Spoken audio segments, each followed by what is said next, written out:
Perhaps if those... I know that look well enough. You're about to pop, ain't ya? Why don't you enter a match and let some of that frustration out the right way? You'll find out. Down the hatch, then.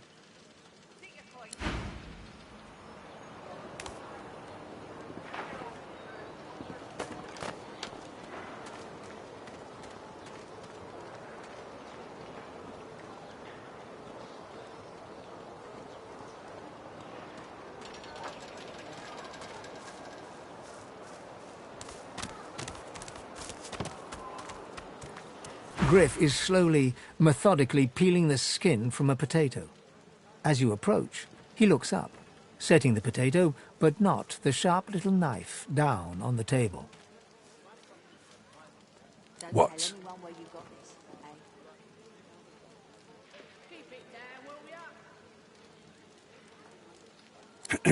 Who's asking?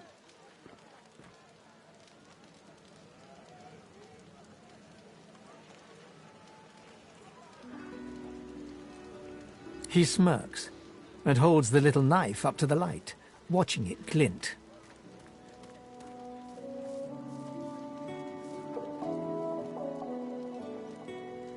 I'm listening.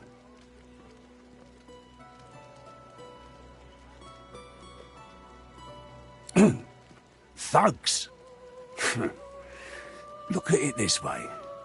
People get lawless here, and we all starve. Can't help you there. If I could, I wouldn't be here peeling goddamn potatoes.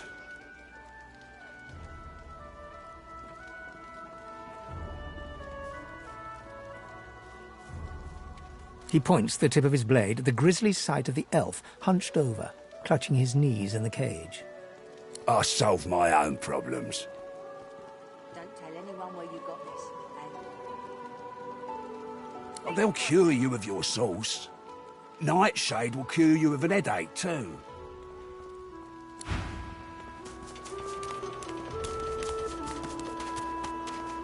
Leave him be. Don't make me say it again. Listen, I can help you if you just... Shut up, elf. This clown, caught him stealing from my kitchen. Still won't say where he stashed my supplies. Sound like someone you'd let off with a slap on the wrist. Caught him red-handed trying to make off with a second crate after he took the first. Went down like a rent boy when we grabbed him. Easy. Supplies. Crate of food, citrus in particular. He'll talk, or he'll die quiet.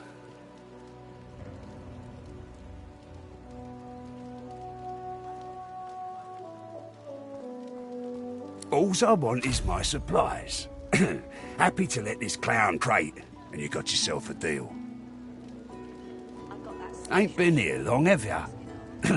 No one gets to have it all. No one starves anyone else. He twirls his knife between his fingers. Divine's gone. This blade is the only god watching over Fort Joy. Listen up. Back off.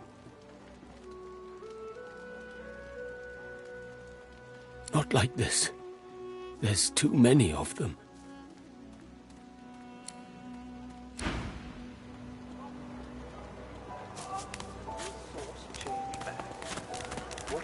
Watch yourself. Why hasn't Alexander disappeared?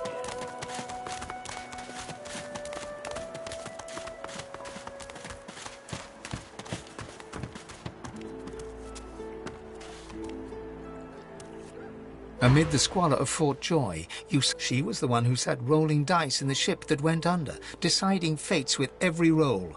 Or so she said.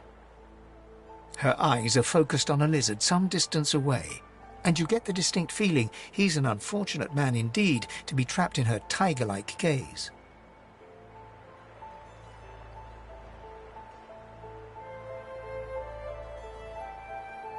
No sooner have these words left your mouth than she turns about and grabs you in a stranglehold. You feel the tip of a long needle being pushed a little ways into your neck. You caught me off guard. No one catches me off guard. Better tell me who you really are, or this time, I'll let my needle do the licking.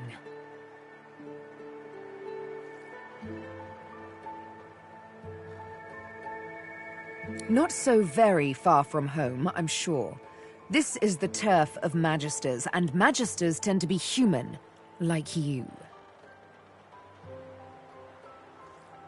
A push, a pivot, and now you suddenly face her. The needle still all too deeply embedded in the side of your throat.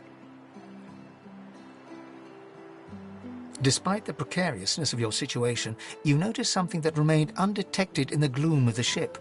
A flaw in her diamond features. A curiously shaped scar on her left cheek. Let me tell you a little story. Once upon a bad old time, a lizard cut this thing, this living scar, into my cheek. The mark of a slave.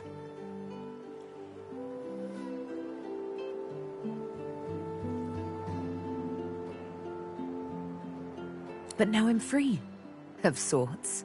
And I've traced that lizard here, to Fort Joy.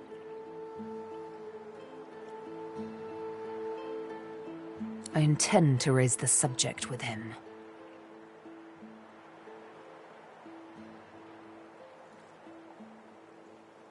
She drives the needle in deeper and whispers.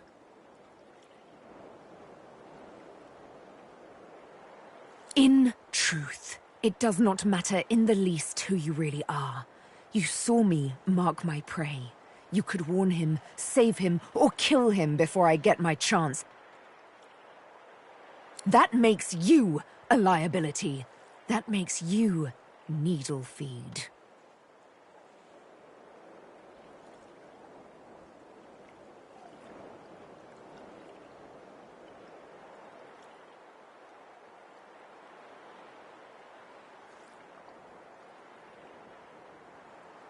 Your death will be slower, more painful, but fair enough, if you insist.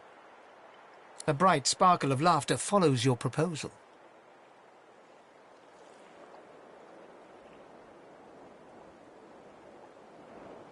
Ha! How amusing.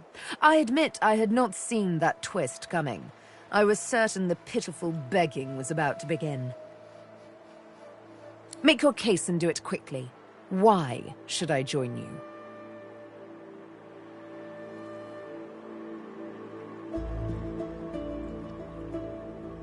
I will.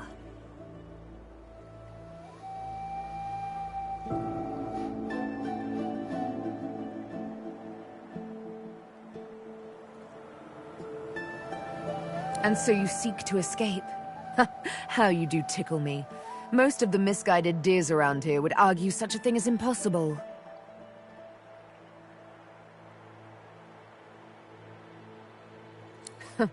Well played. Oh, little needle mine, what should I do? Push or pull? The agony of choice. You know what? Today is a rather fine day. Sunshine and an easy breeze. Yes, I'll let you live. I'll even agree to travel with you, provided we talk to that lizard I mentioned. I'm not quite sure the weather will save him. With a casual flick of the wrist, she withdraws the needle from your neck and smiles, as if she just invited you to sit down for tea. Let's discuss our respective roles then, shall we? You, me, and Death will be playing many a round of hide-and-seek. So, what role would you like me to play? As a rogue, my speciality is stealth. The quick silence of the dagger strike suits me fine. Lead on, or then follow me. But wait, you seem to have quite a few followers already. We'll be far too conspicuous traveling in a caravan like that. Return to me once you've culled a couple.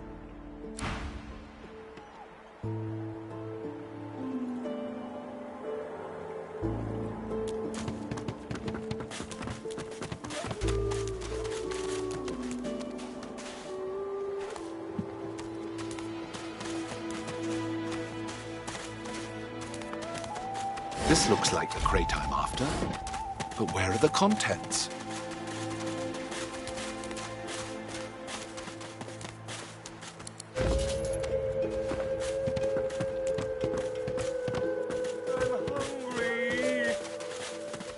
The old dog looks up at you but doesn't lift his greying head from his paws.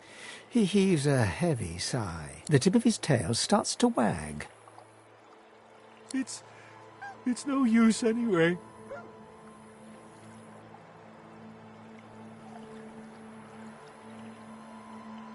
The dog tentatively sniffs the offering, then grabs it between its teeth and swallows it.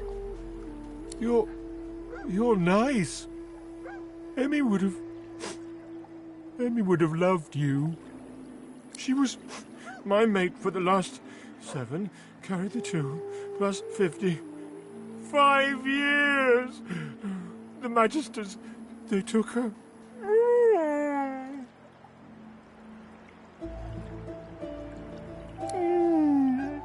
I love you. Say, let me show you something.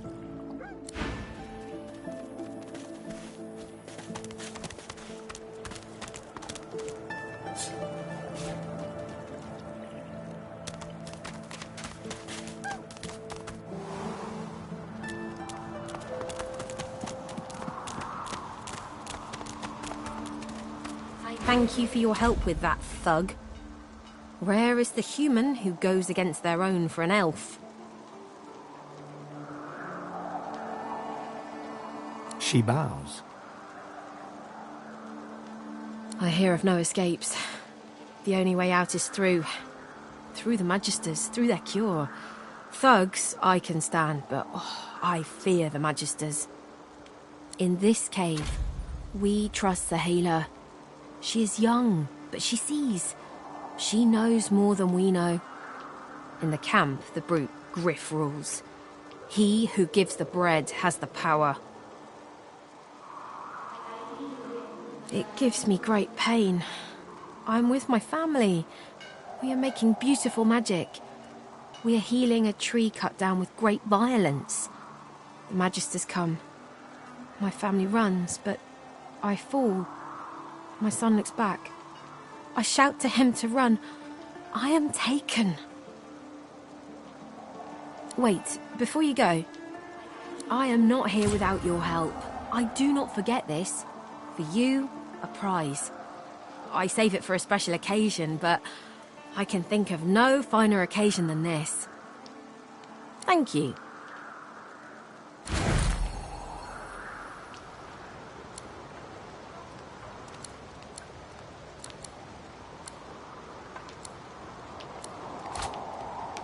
I feel him, but I do not see him.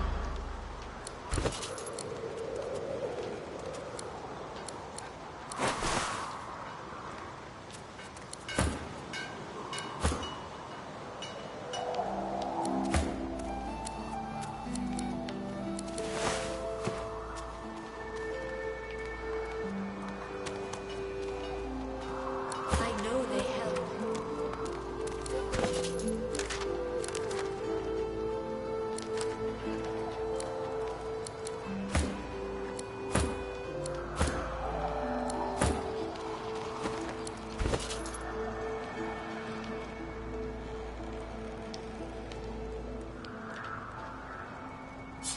I know they help.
I feel him, but I do not see him. You, the red demon, the exiled pig.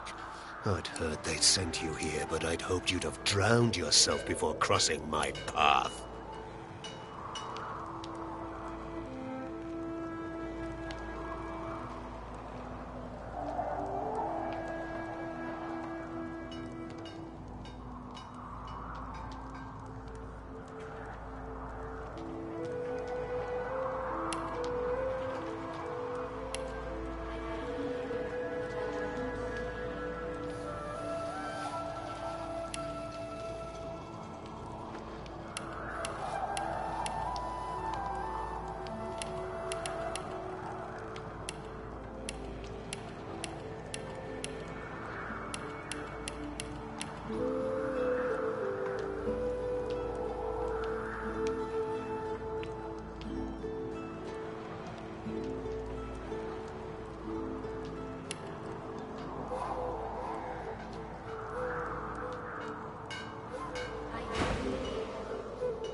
Your strike makes the... When a slave strikes a master, the slave...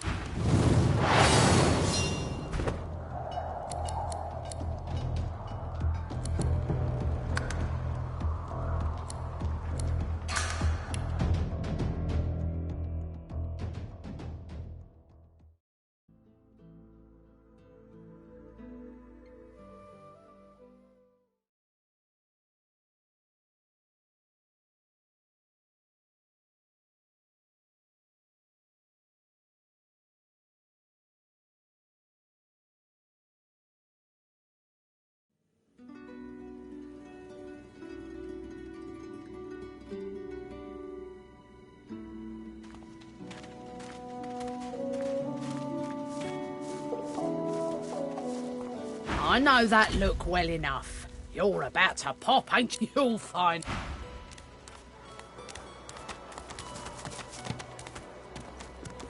Griff is slowly... What? He smirked. I'm listening. Can't help you. He points the tip... I solved my... They'll cure you of your... Sure. Have a look. Good stuff, huh? You was asking after. Got it.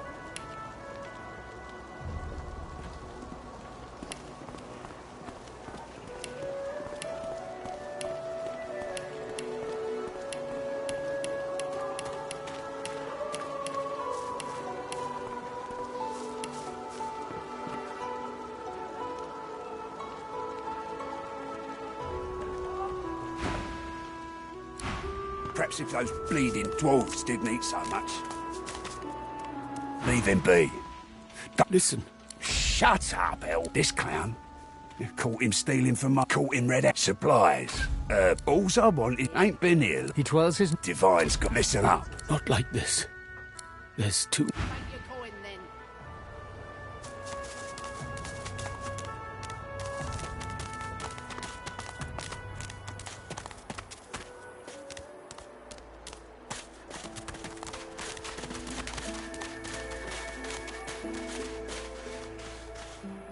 The old dog looks up at you but doesn't lift his greying head from his paws. The tip of his tail stops. It's no use. The dog tentatively sniffs. You're nice. Emmy would have... She was my mate for the last... Say.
Lucky find.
in their right mind would think of a thing like this?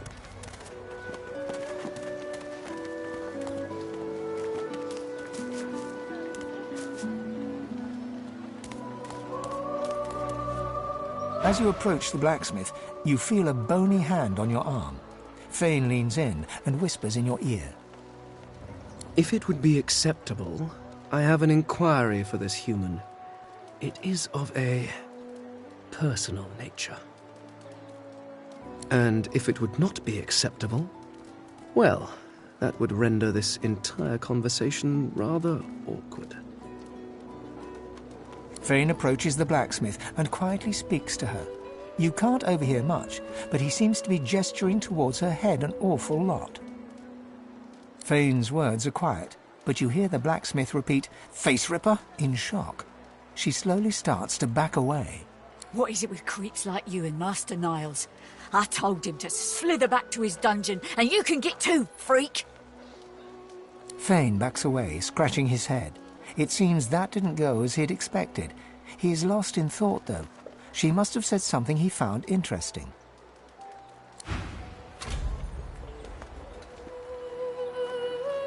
Amidst a crowd of screws, bolts, and scraps of metal, the woman is manipulating a glove-like contraption fitted with 5 long metal skewers. She doesn't look up as you approach. And what you after?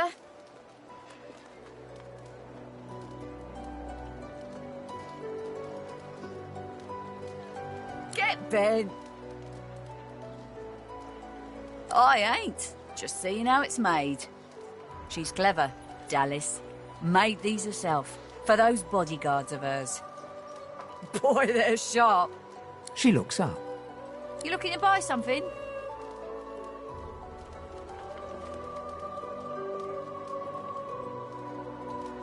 Found it in the scrap heap not so long ago.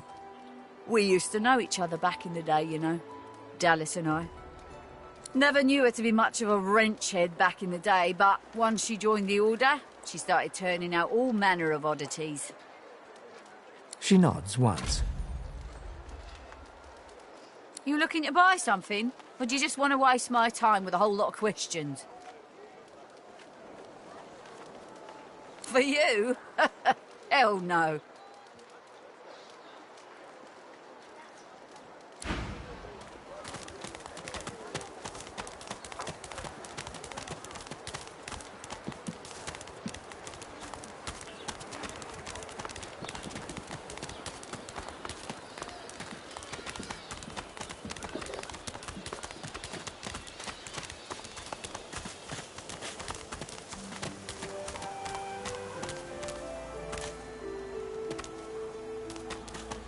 Is that thing... What's this? Eating? I found something.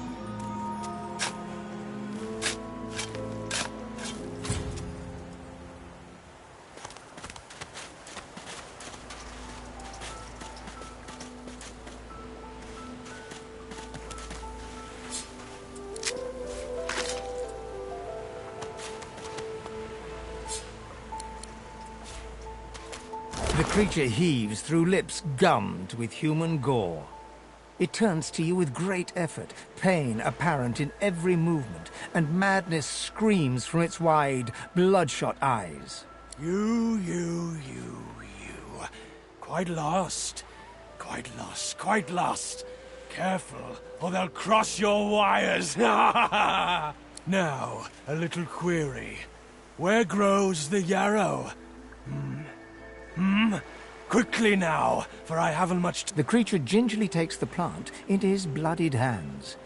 He runs his fingertips over the white flowers. His panting breath slows. Darling, dear darling child. Hello, yarrow girl. Can it really be you? The creature clenches the plant tightly. His breath quickens.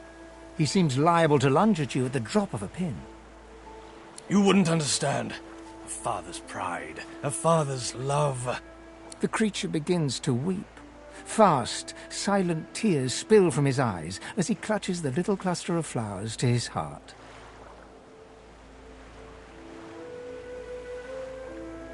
For you, my ring. Part of me. Name of Migo. Thank you.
Changed a bit. Always late. I'm not mad, darling. I'm not mad. Sweetheart? Our Father, who presideth over us all. You there? I'm looking for an inmate. He wears a large bronze ring with a dragon stamped into it. Name of Migo. Have you seen him? You have seen him? Tell me, where was he? And you're very sure it was him? She inspects the ring closely.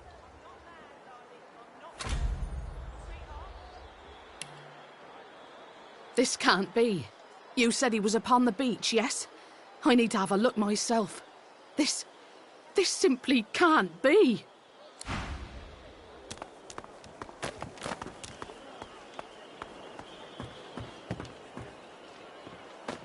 I'm not mad, darling. I'm not mad. Sweetheart?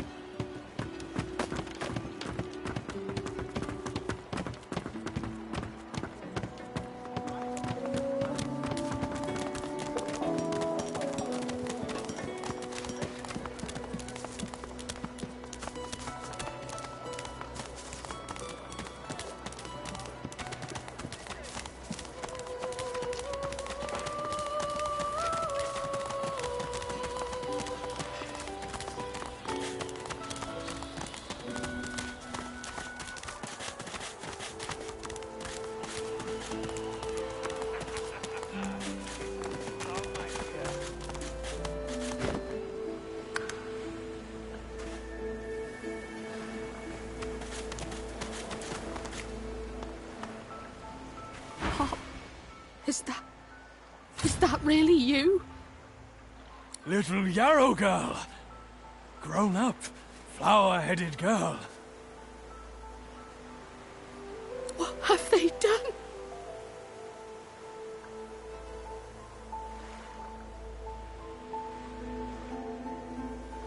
She looks at you with hatred etched deeply in the lines of her face.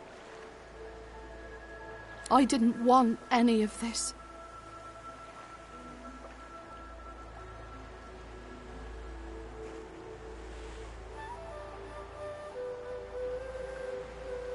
Ha!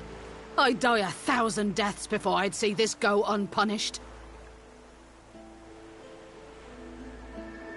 She looks at her father and manages a small smile. As am I.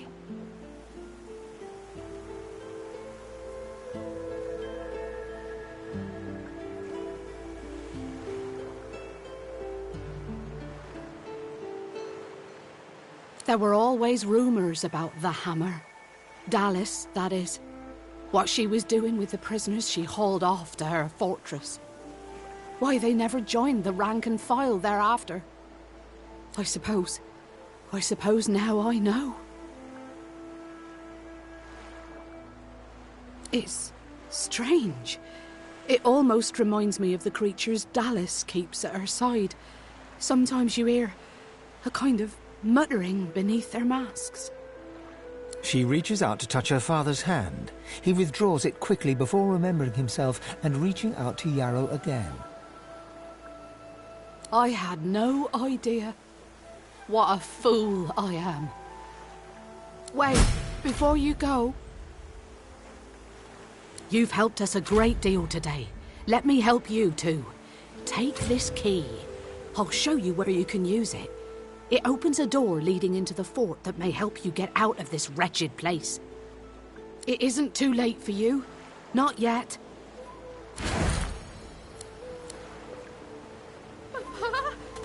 What's happened? What have they done to you?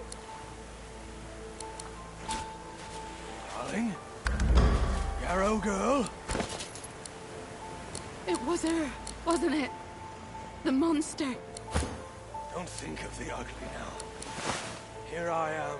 Here you are. Here we are.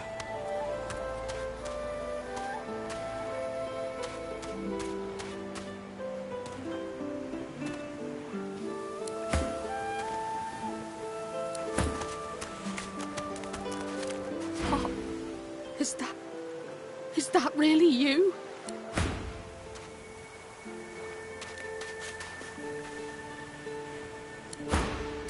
Little Yarrow. What have they done?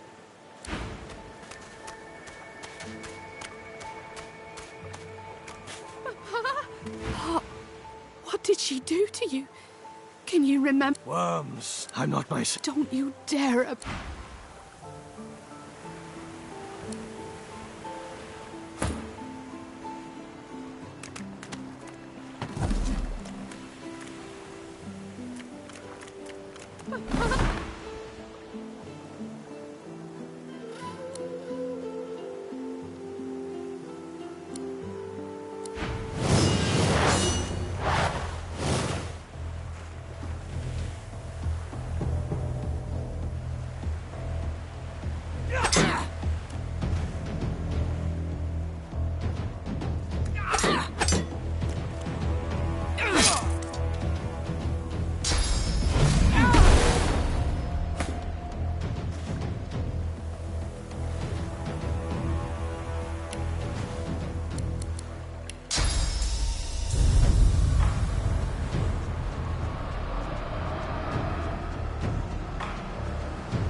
Rat.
I'll yield. Nah.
Mine.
Healer!